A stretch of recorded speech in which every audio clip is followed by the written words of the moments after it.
ndafise partner amfasha cyane niwe Kim Ced, my big brothers. Urumva it's a family thing. Urumva niwe dukorana muri vyinshi vraiment.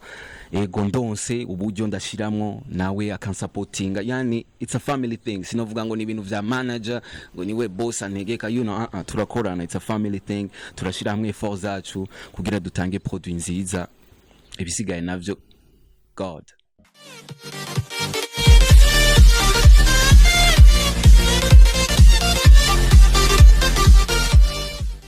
Shalom bakunzi ba Rehoboth Trust TV. Yo uno munsi rero n'umunsi udasanzwe cyane gose, twagere ku muririmbyi adasanzwe cyane gose. So umuririmbyi abice bigacika muri industry gospel music.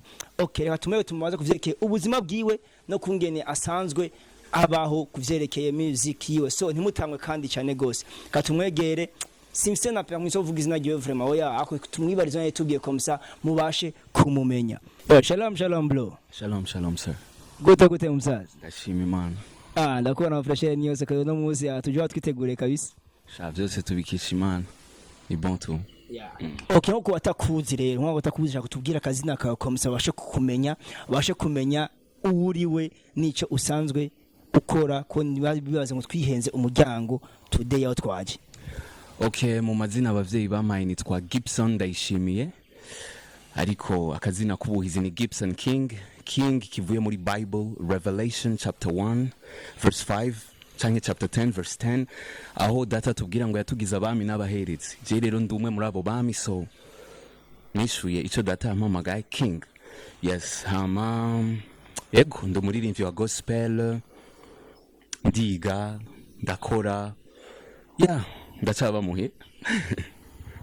Yeah man, so ngurumva yuko ni Gibson King aho yavuye naho je ntazi cyongereza ko yavuga yavuye. So vraiment atubwiye amazina yiwe yose ni Gibson King tunatu kubona mu ndirimbo nyinshi cyane gose, indirimbo zo guhimbaza Imana. Ni kiki cyagutumye ushora kuja kuririmba gospel tanye kuririmba profane sekira, nicyo biteye kugira ushe kuririmbira Imana yawe? Okay, kuba ndiho ni kubera data ariwe yabishatse. So I feel like nta nindi mpamvu yo kubaho utari kurashimira data. You see, simvuze ko bajya baririmba profane batabeho kubera data, you know. Yeah. I mean, jewe sinoja kuririmba abakobwa, you know, it's okay, it's fine. Ariko not me. I have a Lord I have to serve. I think that's the reason I'm leaving. Nico gituma najenga hakwisi gushingira intaho kuri. Yeah. So aratubwiye impamvu nashaka kurimba abakobwa cyangwa iki kwa ngo yagizwe umwami ntumereze kandi tugiye mugambe niyo mpamvu kurimbira Imana. So bisigura yuko nkuko bibi tubwira yuko ngo tutabiye kuriwe ako si byose biduhesha kimazi imbere y'Imana. Bisigura yuko nawe se mucaka imigwesha kimazi imbere y'Imana wari gushobora gukorana sekira komena sije wose wagomvye. Okay, Gibson nko batakuzi rero uba umaze igihe kingana gute uririmba music ya gospel? Okay. Akaririmbo kanje kambere na ka recordings muri 2014. Ariko rero muri 2014 urumva je nari nkiri danceur. Kubanzi kera je nari danceur mu ma competition de danse. Si kwishingira naye twamatuba bambere kawaida. Urumva ariko rero 2014 niho naja muri studio akaririmbo ndaga abagenzi, family members byari ivyo. Ariko rero 2015 irinjiramo murazi vyabaye nga mu gihugu. Nahora nigino kuri Saint Michel Archange, ndavayo cenza kwiga Kigali imyaka 2 komsa nahejeje muri 2017. Maze guheza rero niho naciye ntangura carrière solo. Indirimbo yanje ya mbere yasohotse muri 2018 avril yitwa Hosanna. Yes, niho natanguye, so 2 years. Yeah. Okay, bisigura yuko 2014 urakoze indirimbo yawe ya mbere ntwashanya kuyiha abantu benshi bisherezo social kugira ngo abantu bo muri famille abagenzi bawe ko ari bumva yuko bashaka kumenya ingabirano yawe. Niri cyaguteye utusigure neza utomora uje kumuriri neza, utubwire impamvu wahisemo kuya abagenzi bawe. Ese abagenzi bawe uziko ko batayihaye abandi bantu bari hanze bumva indirimbo yawe? Ubu niho ndiko ndagenda kubimenya ati kakaririmbo kawe ka kera kitwa I know who I am. Karirimbo naririmbanye na GN yaragifise studio mu Buyenzi. Rero uwo munsi turaka recordinga ndagaha abagenzi je nta vy'amaradio je bari banzi nk'umudancer. Rero ivyo bintu vyo kuririmba bari kubibona ati bro just live it, we bandanya witambira gusa, you know. Rero nagenda gasharinga ku bagenzi, family members ati wumvise rero akaririmbo kanje, me too I can sing blah blah blah, ariko ntibyari too much. Ngiye mu Rwanda rero niho nabaye more inspired kubera ishure nagiyeko bara promoting amatalent sana y'abanyeshure ku buryo nka vendredi samedi hari wagashow warashobora gusaba ukagenda in front kuri stage ukaririmba ugapresenta, you know, akantu ushoboye. Rero numva ndabaye motivated, ndavuga ati okay, I can also go there. Ndavuga ati rero no munsi nanje nihajya imbere nkubise gutya gatoya bose bara ndavuga ati kumbe nuko ngo bro you can sing, bandanya cyambandanyiko ndaheza njino. Rero cyamvuga ati c'est ça le début, ntegerezwa kubandanya. Rero wow, mbandatanguye kugeza n'ubu datari kumwe nanje kabisa, ibintu bigenda neza ndashima. Urumva rero impamvu atubaye wayihaye abagenzi bawe yari impamvu ugira ntibabishobora kubekora umudanceur ashaka kuririmba kubera abashaka kugoma unyegeje kakantu kawe kindani kamwe kuririmba. Nari si yuko abantu bashaka kuvuga ati ngo mana ngo bishoboye vraiment abana muri nyene bwo gutamba akwagombye yuko adashaka kritika iki ngo avuge ngo mana ngo ngo umudanceur ashaka kumuririmbyi mana ngo bireke. None kuririmba njye ndashaka kubaza ikibazo. Kuririmba twumva ko abantu mu kuririmba bafise aho babikuye. Bafati ni esprit kuri naka. Est-ce que wowe esprit kuri nde kugira ushobore kumenya yuko inspiration yawe wikuye ni hehe ni kwande cyangwa wasanzwe ifise muri wewe? Urumva talent nari sanzwe ndayifise, uravyumva, yari question yo gusa yo kuyidécouvrir. Nakuze numva imiziki, Kim Ced grand frère wanje yararirimba, bari bafise groupe yitwa Gospel Life, yaririmo ba GN, Kim Ced grand frère n'abandi. Rero kubera je nari danceur, nikundira uturimbo twa Chris Brown, you know, nari mu dancer nyene, byari ibintu vya dance no mugira ibintu byinshi. Ariko nkakura numva grand frère nkakujya yategezwa kumvisha petit frère we akaririmbo, nkazumva nkazikunda, nkumva ingena kubita utuntu nanje nkagenda muri douche nkasubiramo uko nyene nk'inspira ku bandi ba R. Kelly n'abandi kubera ibintu vya gospel ntivyari cyane, you know. Nakuze numva Apollinaire na Dudu, ariko bajya nabo si babandi uvuga ngo bararirimba kabisa ukumva voice yagize ariko n'abantu baririmbye urumva power, you know. Rero jewe nasengerageza kwigana za style natamba nkazishira mu kuririmba.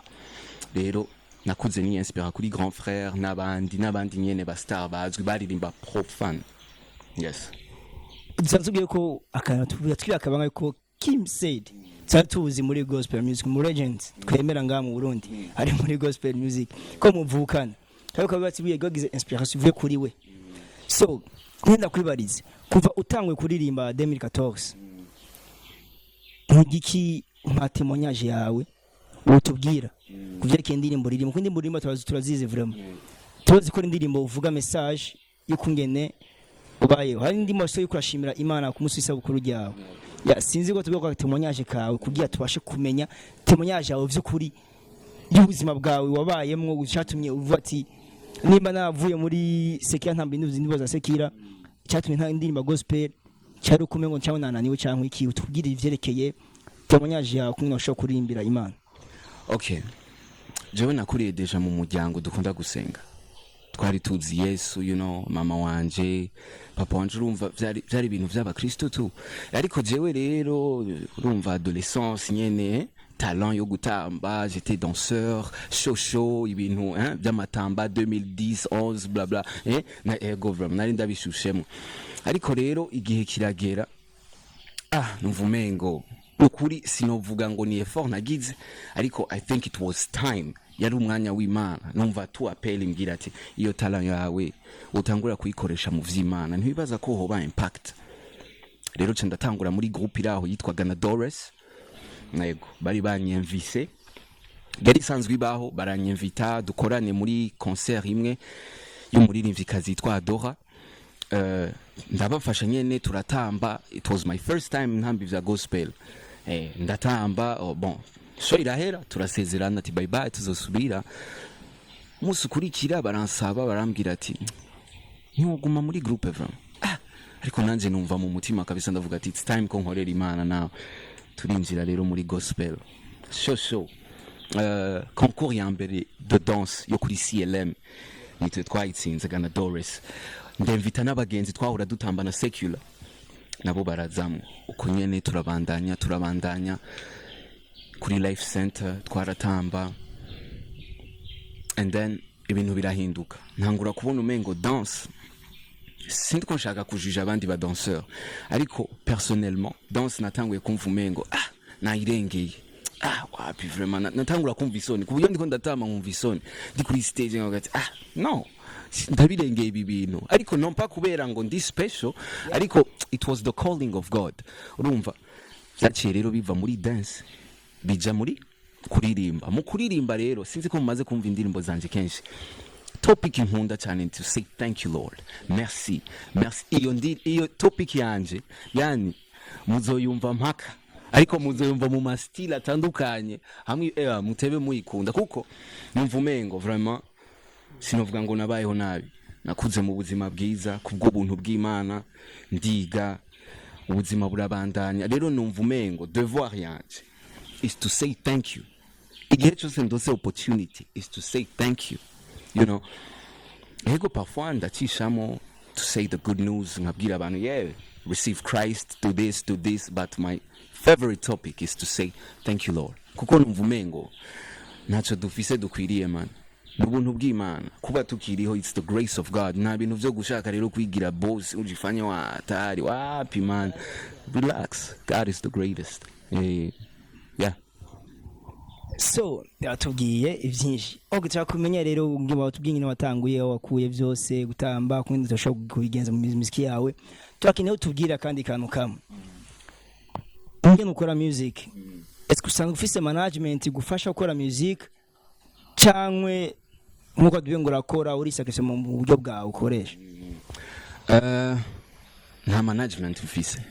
Management ni juru, ni data wanje ari manager wanje, ariko ndafise partner amfasha cyane niwe Kim Ced, my big brothers. Urumva it's a family thing, urumva niwe dukorana muri vyinshi vraiment, ego ndonse uburyo ndashiramwo nawe akansupportinga, yani it's a family thing. Sinovuga ngo ni ibintu vya manager ngo niwe boss antegeka, you know, turakorana, it's a family thing, turashira hamwe effort zacu kugira dutange produit nziza, ibisigaye navyo God niwe akora byose bro. Sinovuga ngo ni ibintu vyatari ego. So tureba kubona vuba, tureze kubona indirimbo yanyu nshasha we na grand frère wa Kim Ced agufasha mu vyeke indirimbo. Iyo ndirimbo benshi bariyumviriye, mbese abantu ko urapibire rezo socio ifoto yanyu ya kera mukera batoyi cyane gose, barumvira abantu mbese aba bantu baravukana ko batabazi ngo baravukana bakuranye mu buto bwabo. So ni ndirimbo ushaka kubabwira amajyamo yivuze mu cyasha gusigura Jean, kuko ni indirimbo vraiment mujya umwe wavukana ngiye mwaririmvye ikintu gifata mu vyekeye ubuzima bwanyine mwakoze mumeze. So mushobora kuvuga Jean make ingene indirimbo yanyu mwashowe kwiyumvira kora muri bari muvukana cyamutanga message nk'ijye. Indirimbo yitwa manura inkuru, ubukuru bw'Imana. Urumva yaraturinze vraiment kuba kaya gafoto warakabonye tukira abapeti sana, rero kuva kijya gihe kugeza n'ubu tukiriho, en plus twatewe n'iteka ryo kuyikorera. None wumva iyo Mana atari inkuru kweli? Urumva rero nico gituma twaje tuvuga ati come on, let's do something for our Lord, you know, tuyishimire tubabwire bose babimenye. Nta yindi man nijya nyene ntihinduka, uko yari niko akiri kandi niko azokwama. Rero natwe abana bayo twatewe ibakwe, we gotta say it bro, happily turyohewe. Amen, turabana b'Imana nayo ni inkuru. Amen, we fine man. Sinzi ko nobishira mu majamba kuyiye, ariko numva umengo nibakwe man. Go bro. So ngo Imana ni inkuru cyane gose kuvyo bakore ko ngo mwavuye kura ahantu muri mubaye. Yeah, vraiment sinzi cyo novuga. Ushakuru no munota watubwiye ko tufata indimba demikazo tubishire ku ruhande ko nayo waduhaye. So oja kutubwira cyangwa tubwire gato kuvyeke indirimbo yawe ya mbere kuba ko bansukira kabanga tubwira.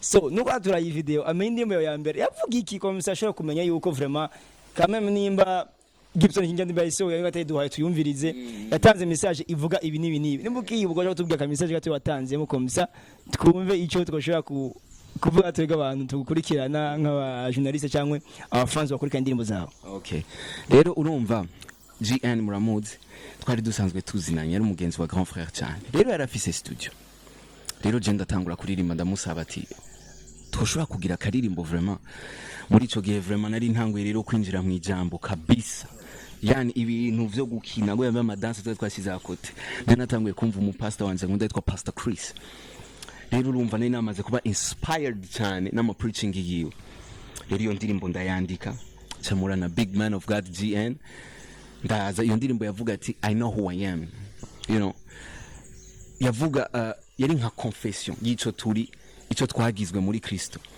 ebana akarege GN aragatabura hajya muri beat nanje ndakubita GN arashiramwo akaririmbo kaba karasohotse gutyo akini sasa comme moi j'étais débutant j'avais rien ndavuga ati aha rero reka ndakwereke GN arayitwara kuri indudi.com ugiye ko iri kuri account yiwe ya GNLFLS barayishirako ariko kubera il était star ntibitayeho kumenya ati uwo mpeti wundi mwaririmbanye ninde come on just urumva ariko je nararyohewe kumvira ihajya ndayi abagenzi na kwa kundi nabibabwiye abantu bo muri famille barambye bro you can sing urashoboye continue like that yeah sinacitse ne it was just the beginning ndabandanya rero ariko the topic iyo ndirimbo yari I know who I am ico nagizwe muri Kristo vraiment kirahamba ya son of God ibintu nk'ivyo ego okay batubwiye indirimbo ni I know who I am umva ni ikintu vraiment ntaruzuriwe kameme ntaruzuriwe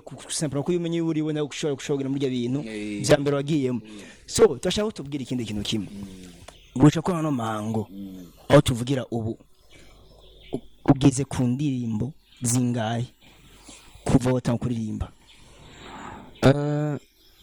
indirimbo ziriho iziri official kuri account yanje ya YouTube ni 10 pour le moment tuvugana 10 eko isarasohoka of course nyinshi cyane ku buryo ndababwiye ati munyitege Imana igiye kubashekinga hamwe muvuga ati kabisa this okay mu mwanya ningazinga none tugiye ko duteye ubwo bate ni nyinshi vraiment ko vuze nyinshi ushobora kuri deco deni ryaro cyinshi asko nombre iri nyinshi ni degura kuri deco duga cyo tugaro ni desioni 10 ni 20 ni album yose okay reka ndababwire sasa ntavyo mwari muzi ariko nari maze iminsi ndabivuga byari nari kuri Buja FM nabibabwiye no kuri Buja ni yitwa gute ya television shasha BTV Burundi ijya urumva naronse vision muri 2019 igihera narasavye Imana ndavuga ati sasa muri 2020 urana kwa kundi umuntu afata ama goal akavuga ati je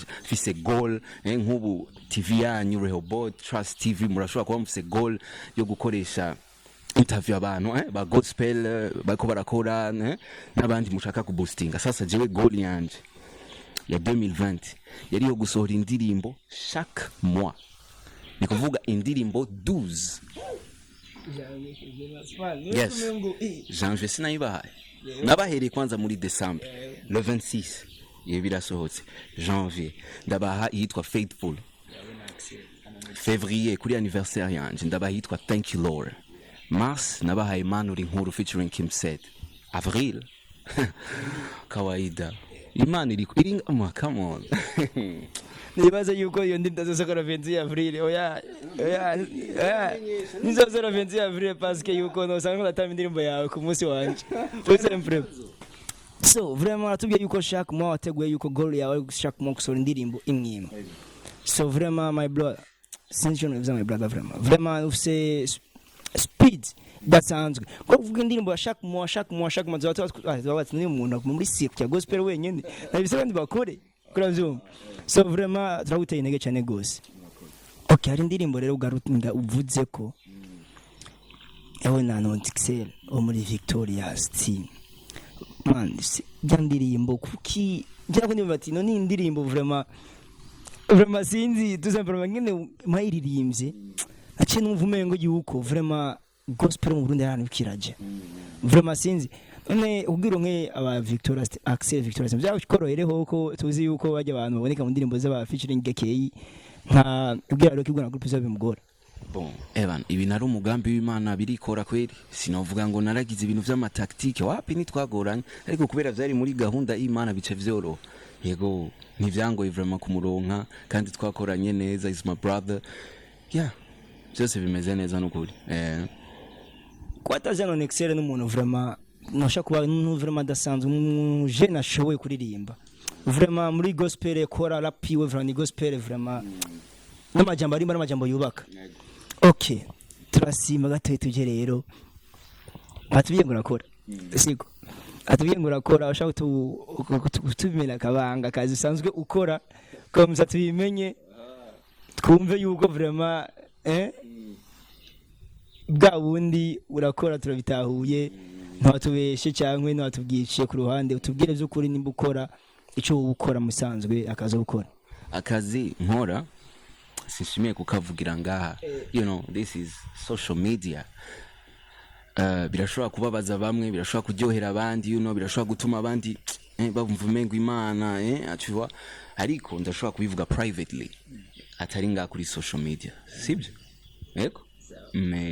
Okay, muzo kimbanza kibabwira one day ya kimyanze kibabwira namwebwe turi mwibanga kome atubwije kuri c'est vrai nivyo ndabonye yuko vraiment cuvuze n'icyo tutagitahura kora akazi gukora dushaka kugira ku muntu tete tuzibura akazi ukora ushavuga ati okije nkora mahon je cyangwa nkora naha ibintu simple kwakora urumva so agutwega akazi kawe ukagira ibanga kwera ari ikindi kintu ushaka guproteger mu bantu. So twumvise ko wize mu Rwanda wamaze nk'imyaka ingahe? Imyaka 2 cyangwa umwaka umwe? 2. Wamaze imyaka 2 mu Rwanda nta ndimbo geze ukorera nimwe? Oya, nari ku ishure vraiment nta ndirimbo nimwe nigeze nkorerayo. So turagushimiye cyane gose, parce que yuko ko twakoreye muri wanyu turagushimiye cyane gose vraiment. Ngo Imana guhezagire warahezagiwe. Amen. Uko imhezagire no twahawe siko nazo ngo Imana guhezagire no umengo ntibwahezagirwe orke warahezagiwe ko ngo urumwe n'umuherezi uko bavyivuye siko umufise umuhezagire udasanzwe kuri wewe.